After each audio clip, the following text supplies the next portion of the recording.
Halo guys, jumpa lagi dengan channel Masno22.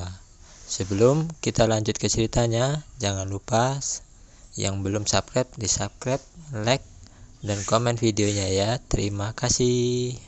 Tuan Chen segera pergi ke kota Huhuang. Ji-yun melihat Chen Ping keluar, jadi dia berkata. Chen Ping mengangguk, dan kemudian mendekati lubang intip. Kota ini sangat besar, dan kota kekaisaran ini tidak kecil. Bai Qian berjalan dengan sedikit kaki yang menyakitkan, dan kemudian berkata dengan bangga, bagaimana? Bukankah kota kekaisaran saya kecil? Kamu akan menjadi penguasa kota kekaisaran ini di masa depan. Bai Qian meringkuk di bahu Chen Ping dan memandangi Hu Huang Cheng di bawah. Chen Ping tidak berharap bahwa Bai Qian adalah seorang wanita yang melintasi 7 kelas, dan dia bisa meletakkan kota mahkota yang begitu besar. Udara perlahan mendarat di alun-alun di Hu Huang Cheng. Sejumlah besar ork datang, seolah-olah mereka sangat aneh untuk pesawat dengan raungan. Sepasang tentara dengan baju besi bergegas dan mengelilingi kapal. Salah satu dari mereka mengenakan helm keemasan, memegang pedang panjang di tangan, dan mengawasi pesawat dengan penuh semangat. Ini penjaga saya, bernama Sue Kun. Bai Qian menunjuk pria yang mengenakan helm emas dan berkata. Chen Ping melirik itu dan berkata dengan santai, kekuatan orang ini lebih kuat dari Anda. Apakah dia bersedia mendengarkan Anda? Terkikik, inilah aku luar biasa. Bai Qian tersenyum, biarkan Ji-yun membuka pintu kabin pesawat. Melihat pintu kabin dibuka, Sue Kun segera waspada. Tuan Kaisar, apakah kamu kembali? Sue Kun bergegas maju dan mendukung Bai Qian. Melihat ini, orang-orang di sekitarnya menyembah tanah dan meneriakkan ratu. Turun juga, Bai Qian memandang Chen Ping, yang agresif. Jadi dia berkata sambil tersenyum. Chen Ping mengambil Ji-yun dan Huo Feng untuk keluar dari pesawat. Ratu, orang-orang ini. Sue Kun memandang Chen Ping, sedikit mengerutkan kening. Ini teman-temanku. Kata Bai Qian. Sue Kun tidak mengatakan apa-apa, tetapi memerintahkan seseorang untuk kembali ke istana. Istana Bai Qian jauh lebih megah daripada istana Yihe. Lagi pula, gadis suka menjadi cantik. Malam itu, Bai Qian mengadakan upacara pesta akbar untuk Chen Ping, Ji-yun dan Huo Feng. Saya harus mengatakan bahwa kehidupan Bai Qian di kota Huhuang benar-benar menyehatkan. Bagaimanapun, ratu kota adalah penguasa di kota ini, dan dia bisa melakukan apapun yang dia mau. Sue Kun, selama aku pergi, tidak ada seorang pun di keluarga Feng yang akan menimbulkan masalah, kan? Di jamuan makan, Bai Qian bertanya pada Sue Kun. Ratu, keluarga Feng tidak mencari masalah.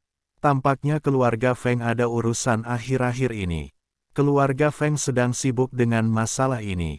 Saya juga mendengar bahwa seorang tetua dari markas Dimensiling Alliance pergi menemui keluarga Feng secara langsung, mungkin karena masalah ini. Kata Sue Kun. Ketika Bai Qian mendengar ini, dia melirik ke arah Chen Ping sedikit, lalu berkata, di mana Nenek Zen? Sepertinya aku tidak melihatnya bahkan ketika aku kembali. Nenek Zen telah keluar kota untuk mengambil obat selama beberapa hari, dan dia akan segera kembali. Bai Qian mengangguk, tidak mengatakan apapun. Setelah jamuan makan, Chen Ping bertanya pada Bai Qian dengan rasa ingin tahu, apa hubungan keluarga Feng denganmu? Dan siapa Nenek Zen? Keluarga Feng dianggap sebagai keluarga besar di wilayah tengah, dan keluarga Feng juga merupakan keluarga bawahan dari aliansi penyegel iblis. Mereka berkali-kali ingin bekerja sama dengan saya, Hu Huang Cheng. Aku tidak akan menyetujuinya. Aliansi penyegel iblis bukanlah hal yang baik. Sekarang aliansi penyegel iblis bukanlah hal yang baik. Aliansi iblis telah mengeluarkan perintah pembunuhan untukmu, dan bahkan lebih mustahil lagi bagiku untuk bekerja sama dengan keluarga Feng. Petik 2. Sedangkan Nenek Zen, dia adalah seorang pelayan yang mengikutiku. Nenek Zen telah merawatku sejak aku masih sangat muda, dan keterampilan medis Nenek Zen sangat bagus. Bai Qian mengikuti Chen Ping dan menjelaskan secara detail. Saat Chen Ping sedang berbicara dengan Bai Qian, sesosok tubuh tiba-tiba melintas melewati kamar Bai Qian. Seseorang, Chen Ping langsung bangkit dan mengusirnya. Bai Qian mengikuti dari belakang. Di istananya sendiri, seseorang berani mengintipnya keluar ruangan. Saat Chen Ping mengikuti Bai Qian keluar, sosok itu tiba-tiba jatuh ke tanah.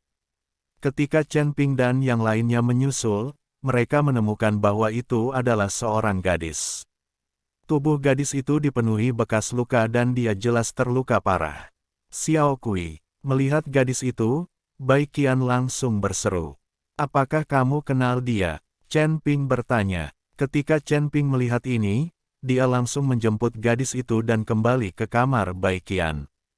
Setelah beberapa pemeriksaan, Chen Ping menggelengkan kepalanya dan berkata, "Cederanya terlalu serius dan jiwanya rusak.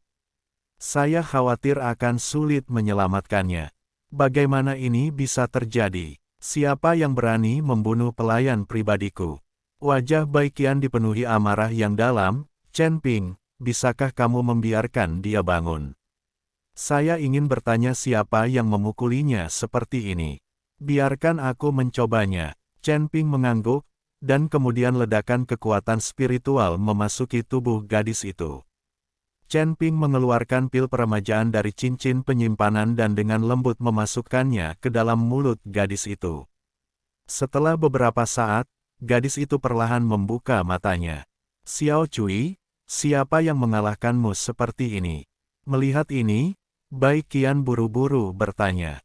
"Ratu, adalah Sue Kun, tolong lari. Sue Kun telah bekerja sama dengan keluarga Feng. Dia hanya menunggumu kembali dan menyerangmu.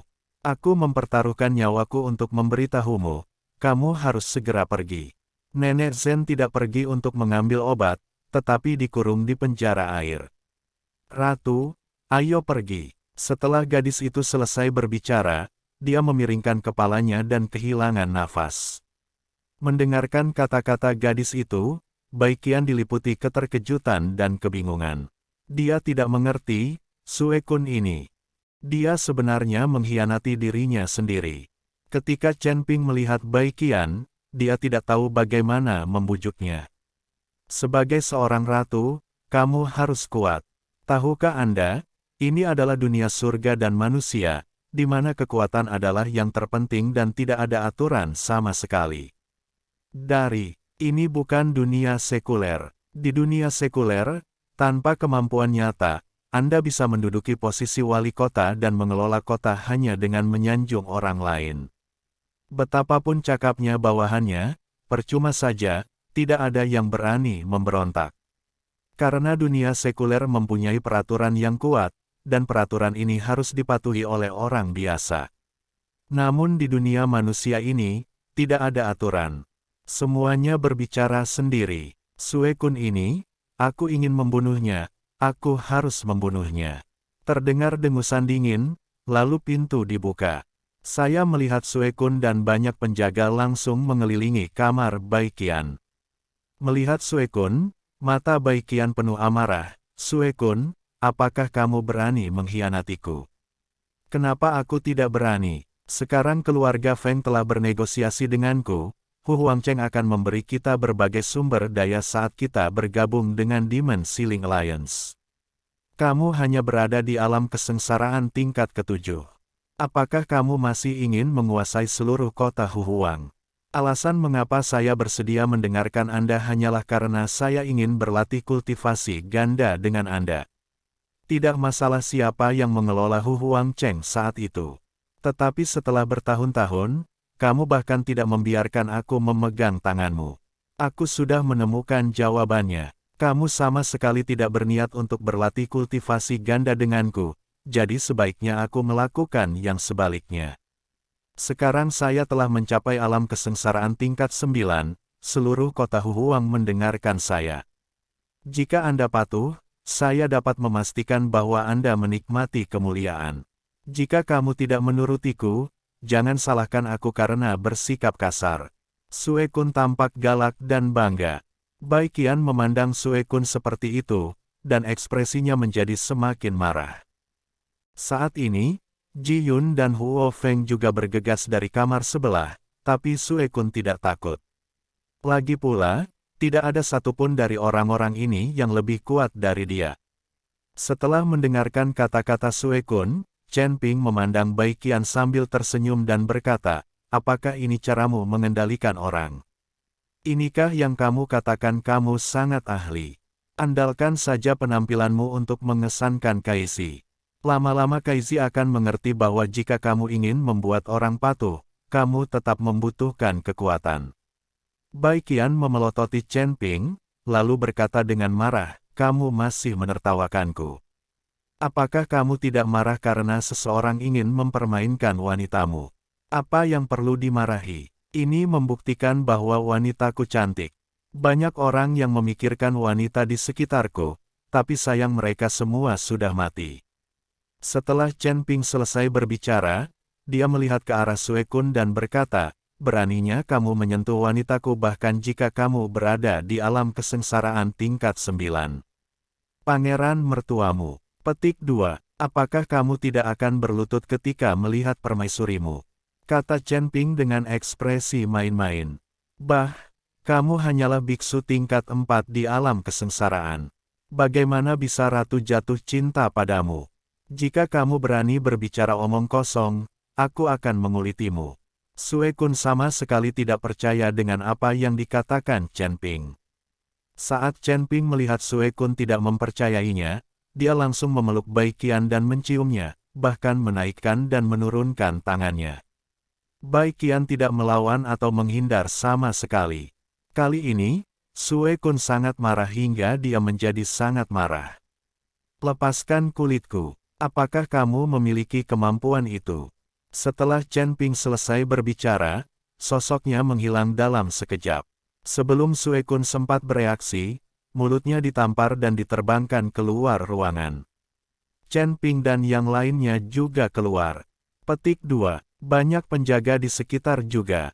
Mereka semua memandang dengan kaget. Nak, kamu sedang mencari kematian. Sue Kun meraung, dan seekor beruang muncul di belakangnya. Beruang itu membuka mulutnya yang berdarah, memperlihatkan gigi dan cakarnya, dan nafas alam kesengsaraan tingkat 9 tidak jelas. Teruslah menekan ke arah Chen Ping. Chen Ping mendengus dingin, seekor beruang ingin bermain dengan wanitaku. Setelah Chen Ping selesai berbicara, kristal naga di dadanya terus berkedip, dan kekuatan mengerikan dari naga itu meledak. Seekor naga emas muncul di belakang Chen Ping. Naga emas itu meraung dengan kekuatan dan kekuatan yang mendominasi sehingga para penjaga di sekitarnya berlutut. Melihat ini, Sue Kun mengerutkan kening, dan jelas ada sedikit kepanikan di matanya. Dia tidak menyangka Chen Ping ternyata adalah seekor naga. Jadi, apa yang bisa kamu lakukan jika kamu adalah seekor naga? Dengan kekuatan level 4-mu di alam kesengsaraan, kamu tidak bisa melakukannya. Lalu bersamaku, bisakah aku membunuhmu? Phoenix api berbalik dan langsung berubah menjadi bentuk aslinya. Burung Phoenix api besar menyala dengan kembang api yang menyala-nyala dan melayang di langit. Kemunculan burung Phoenix api menyebabkan semua orang di Huhuang Cheng berlutut dan beribadah. Sue Kun memandangi api Phoenix di depannya dan tercengang. Sebelum Sue Kun sempat bereaksi, naga emas dan burung Phoenix api menyemburkan api dari mulut mereka, membakar Sue Kun sampai mati. Seorang biksu di alam kesengsaraan tingkat 9 dibakar sampai mati tanpa ada waktu untuk melawan. Saat itulah banyak penjaga menyadari betapa menakutkannya Chen Ping, yang tampaknya tidak berada di alam kesengsaraan tingkat keempat. Sue Kun ini baru saja dipromosikan ke alam kesengsaraan tingkat 9. Kekuatan ini memang tidak cukup untuk diapresiasi oleh Chen Ping. Anda tahu, Chen Ping, seorang biksu tingkat pertama di alam Mahayana, bisa bertarung dalam pertempuran. Seorang biksu tingkat 9 yang dipromosikan di alam kesengsaraan, tidak mudah untuk dibunuh. Sue Kun tidak mengerti sampai kematiannya, mengapa dia mati. Dia bahkan tidak mengerti bahwa Bai Qian telah bertemu begitu banyak teman yang mengutarakan pendapatnya.